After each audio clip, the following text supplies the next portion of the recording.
How do you compete for a home without overpaying? A lot of home buyers that I work with, especially new home buyers, assume that the only way their offer is going to be accepted is by having the highest price. But that's not always true. A strong offer is so much more than just the number. Really, what a lot of listing agents and sellers care about is the riskiness of a deal, or like how certain it is to close at the end of the day.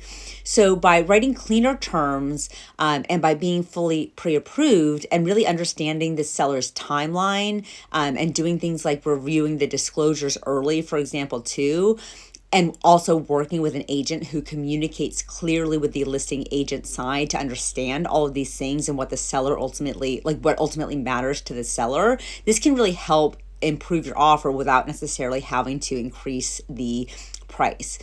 Because at the end of the day, the goal is not just to win the house. The goal is to win the right house at a price and structure that still makes sense for you. So in some situations, offering at a slightly lower price, but with stronger terms can be more appealing to the seller than offering at a higher price with more certainty or more uncertainty attached.